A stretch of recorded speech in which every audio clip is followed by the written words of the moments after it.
Bonjour chère plume inclusive, bienvenue sur le podcast Écrire sans exclure. Voilà la voix inclusive des claviers qui va virer les vieilleries et faire vivre vos valeurs.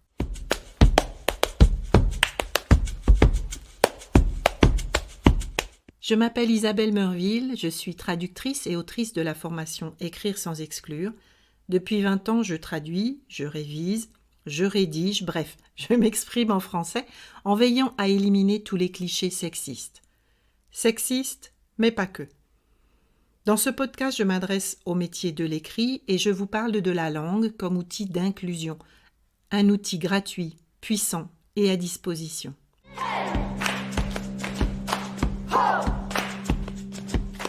Pendant 15 ans, j'ai appliqué les règles de français autres que le masculin qui l'emporte, parce que je ne voulais pas nommer les femmes au masculin.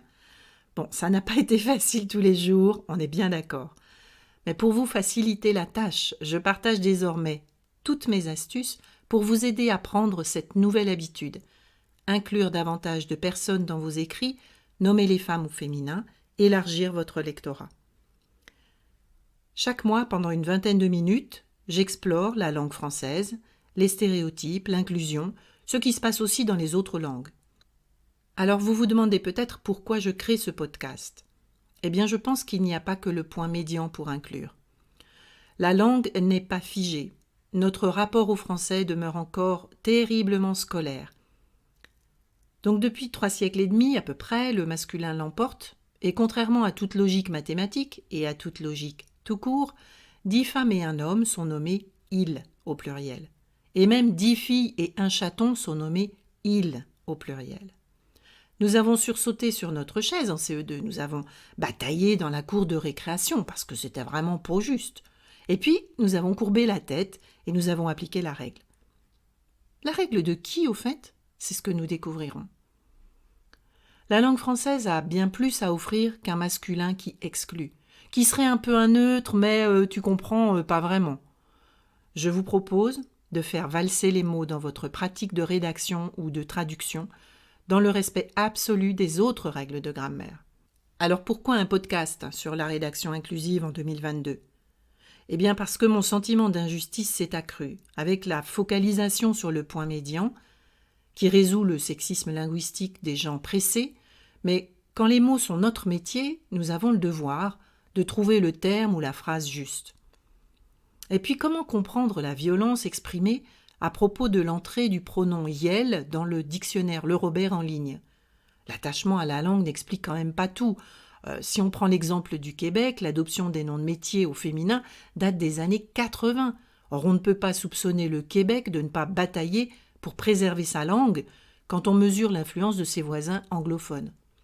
Bref, je me suis dit qu'il était temps de sortir des stéréotypes, de prendre d'autres habitudes pour reféminiser la langue qui s'est appauvrie de quasiment tous ses féminins depuis 3 siècles et demi.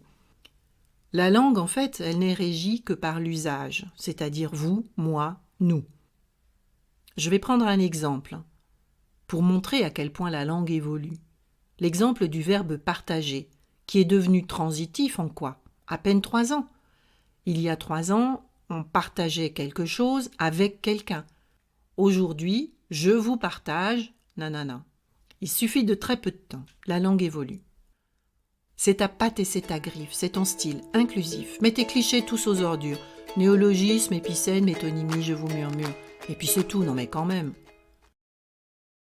Dans ce podcast, je m'adresse au métier de l'écrit et je vous parle de la langue comme outil d'inclusion. Un outil gratuit, puissant et à disposition. Je me demande, la langue serait-elle politique ? D'un épisode à l'autre, je vais vous parler d'une langue debout, d'une plume à soie, parce que la langue française n'est pas sexiste. Certains locuteurs, certaines locutrices, peut-être, parfois. Alors si vous pensez, vous aussi, que la langue peut lutter contre les clichés, ce podcast est fait pour vous. Les règles de grammaire s'appliquent en fonction du salaire. C'est ça, t'as raison.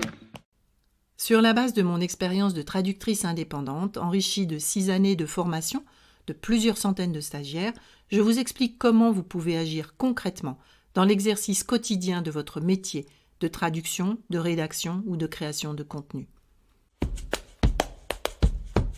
Et je vous le demande, pourquoi nous priver de la créativité joyeuse que nous souffle l'actualité ? Tous ces néologismes qui apparaissent au gré des nouvelles.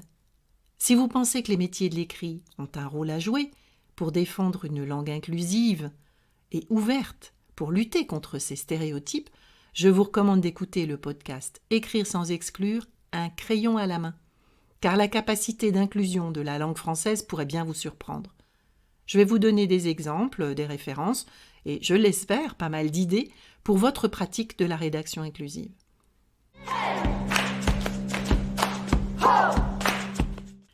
Cet épisode de présentation s'achève. Si vous l'avez aimé, vous pouvez me retrouver sur mon site web www.translature.com et sur LinkedIn. Vous pouvez vous inscrire à mon infolettre dans les notes de cet épisode. N'oubliez pas de mettre 5 étoiles et de vous abonner à ce podcast pour ne pas manquer l'épisode du mois prochain. Écrire sans exclure, le podcast qui parle aux plumes, de pattes et de style, d'épicènes et d'hyponymes. Pas de pitié pour les clichés. À vos copies, à vos papiers.